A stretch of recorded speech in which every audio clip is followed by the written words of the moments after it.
So this week I'm going to talk about my dyslexia assessment. I thought it would be interesting because it gives people some idea of what sort of things happen during an assessment. Not using my puppets this time because I've actually got a bit of paper here that I'm needing to sort of refer to because it's got details on it. You'll notice, by the way, the paper is yellow, and I don't know if you can see that, but the print is in alternating colours, which is just one of my strategies. Next week's video blog will be focusing more on the strategies. So with the assessment, I need to start by saying the assessment was only a year ago, just over, and I was very reluctant to go for it.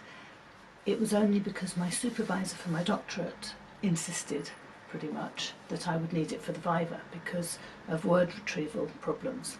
I'd resisted having an assessment up until then, mainly because, and this is going to sound daft, and I think I mentioned it last week, but I've always been frightened of being found to be stupid. If my thinking was that if I weren't found to have dyslexia, then it would be, you know, what was going on? Why couldn't I get my words out? Why was I so slow at things? And so on. So I was in a very stressful state. I've just reread the report, and it talks a lot about the stress that I was exhibiting throughout the assessment. The first tasks I thoroughly enjoyed. They were both actually measures of intellect, and there was some word stuff, but it was all spoken word, nothing written down at this point. There was also some block design where you have a pattern and you have to see if you can recreate the pattern, things like that. On the intellectual things, I scored on, I'm going to give all the scores as percentiles, so because they're less confusing for people who aren't in the know than standardised scores. So I'm not being patronising or anything, it's just that this way it's universally understood. So a percentile means that if you had 100 people within the population, if you're on the first percentile, then 99 out of the 100 would be scoring higher. If you're on the 99th percentile, then only 1% would be scoring higher. So 50th percentile is average, and so about the 35th percentile to the 75th percentile fall within the average range. I think that's right, something like that. Sorry, numbers not good today. So my intellect turned out to be what they call exceptional, which is on the 99.8th percentile, which is very nice to hear. And my son actually said to me, one of my sons said, you need to say that to somebody every day until you believe it, because the feeling of being stupid was so deeply ingrained in me, and it's still my go-to. So if I'm having a bad day or if something goes wrong, I quite often say, oh, I'm so stupid. It's just become my go-to, and so to try and undo that, I have to tell people my intellect is on the 99.8th percentile, which means 0.2% of a population would be higher, and that's within the academic population. So my working memory, the average of my working memory was on the 13th percentile. So the working memory is the way you take in information and then don't just remember the actual details, but you are able to work with it and then put it out there. So mental arithmetic requires your working memory. The discrepancy, the difference between my intellect and my working memory, so which is something you're using all the time, it's a very functional thing, is found in less than 0.1% of the population. So it's a big disadvantage, if you like. So my processing speed, that's the next thing they looked at. The processing speed is the way in which you are able to process information. So this was with stuff that was in front of me. So there was a symbol search where you had to, there were like symbols here and you had to find the matching ones. And then there was a decoding one where you had to sort of do more manipulation of it. It was the speed that was being assessed there. I could do the tasks. I had 100% accuracy in the tasks, but my speed was very weak. One component was a low average, but the other bit, the actual the coding element one, was very weak. It was off the bottom of the scale, so it gave me a 30th percentile overall because of the good bit, as it were. But yeah. So then there was stuff to do with reading. Now there was a mixture. The processing one was done without real letters. It was processing symbols, and that's then not relying on your prior knowledge of things like alphabet. So there was a single word reading. Now when I did it in my own time, when I had the time to do this, I was on the 55th percentile, so that's the right average, as it were. Now what's important to know about single word reading is you don't have any context, so there's nothing to tell you what that word means. So you've just got to rely on your knowledge of vocabulary, but there's no context around it. However, the speed for single words, where there's no context again, I was on the first percentile, which explains a lot about how slow my reading is especially with academic texts or unfamiliar texts, because there'll be words that I'm unfamiliar with, and that slows it right down.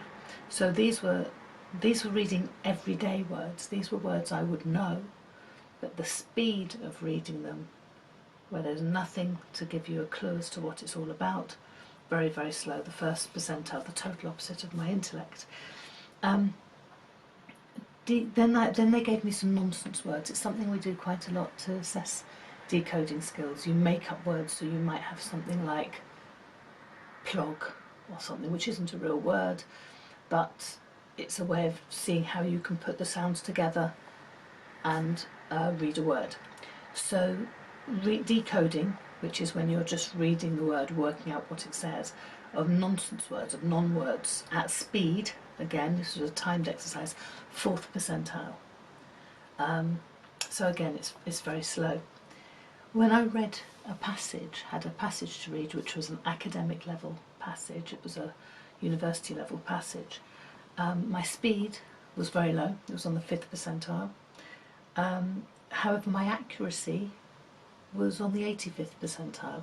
So it's not that I can't get it right, it's not that I can't read it, but it's about the time that it takes.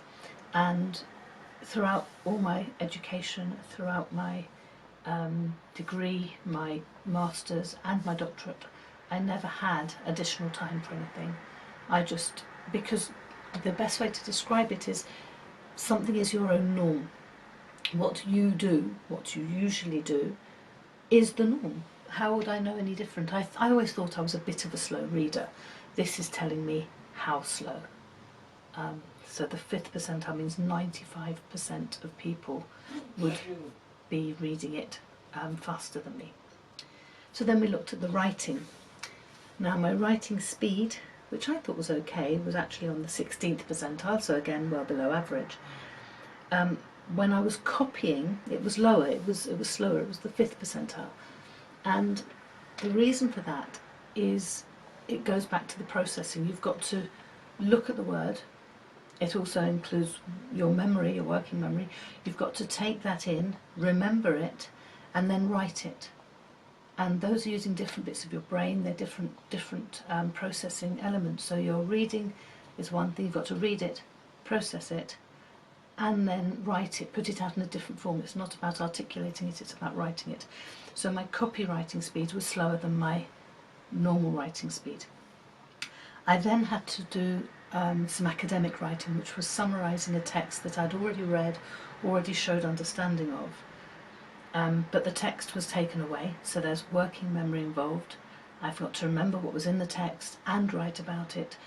And there's spelling, there's handwriting, there's all the different aspects involved, and that was below the scale. They didn't give me a score for that, which suggests it was pretty slow. Also, I happened to, and it's in the report to remind me if I had forgotten, a lot of the detail in that summarising text was actually not in the text I'd read. As it happens, the text was about chocolate and cocoa. I had just a few weeks before been in a colleague's lesson about who was teaching about chocolate, and I'd been fascinated. It was a fabulous lesson, very dynamic lesson.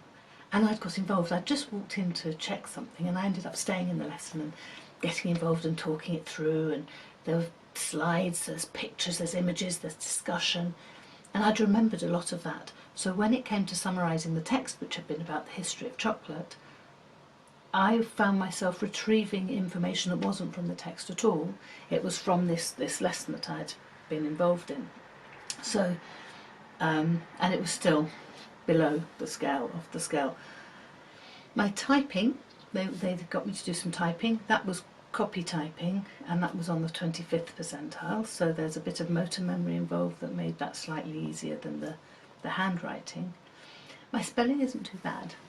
It was on the 45th percentile, which is a nice average. Had it not been for the discrepancy between my spelling and my intellect, the spelling on its own wouldn't be a score that would say dyslexic, but it's these discrepancies. It's the fact that the intellect shows that I should be able to process faster, read faster, spell faster and more accurately, but it's these other, so the intellect is there, but the dyslexia is causing an issue with it. One of the ways that can really show this is you have to, there's an exercise which we do, and I did, where you have to read, if you like, digits. There's digits in a random order, and you have to say what they are. And then there's another page where there are pictures, so you might have a boat, a cat, a dog, a hand, a table, a box, whatever, and then some of them will be repeated, and they'll be all jumbled up, and you have to say them as though you're reading them. And my score for that was below, well, I didn't score, it was below the cut-off point, so it's below, so very, very weak. And what I did is, that was using strategies. So what I do is I block each one off, so I only see one thing at a time, because if I see all the numbers or all the pictures, they're all in my head, and I can't take them apart and recall one and deliver it, articulate it. They're sort of all jumbled up in my head. So in order to prevent that, I've always just masked things off. It's a bit like if I have to give somebody a telephone number or write down a telephone number. If I'm reading it out, I will read it one digit at a time, masking off all the others, because otherwise I will give you all the right numbers, but not in the right order, which is a bit of an issue with the telephone number, because they do have to be in the right order. It also happens if I'm articulating digits. So I'm very good at maths, really good at maths. However, I won't always say the right number. So if I see 23, then I might say 32. So they'll come out in the wrong order. And again, the order matters, because obviously place value and things. But the actual maths, the handling of the numbers and the processes, I'm fine at. My difficulty is in actually getting the numbers in the right place and articulating it. Mental maths, a huge problem for me. So the rapid naming of digits and pictures was incredibly stressful, as it says in the report, and also just below the cut-off point. And then we have spoonerisms, which is an interesting one. A spoonerism is where what they do for testing it is they might say, and I can say this one quite quickly because I've used it a lot, you get King John and you have to swap the first sound. So King John becomes Jing Kong. King John, Jing Kong. So you're swapping those first letters. It's a bit like, I quite often do spoonerisms. I'll say park instead of car park. I got 75 percentile accuracy. However, the speed with which I did it was off the scale. At the bottom, it was below the scale. They couldn't give me a score. So again, it's not that I don't have the intellect to do these things, but the processing of it takes a long time.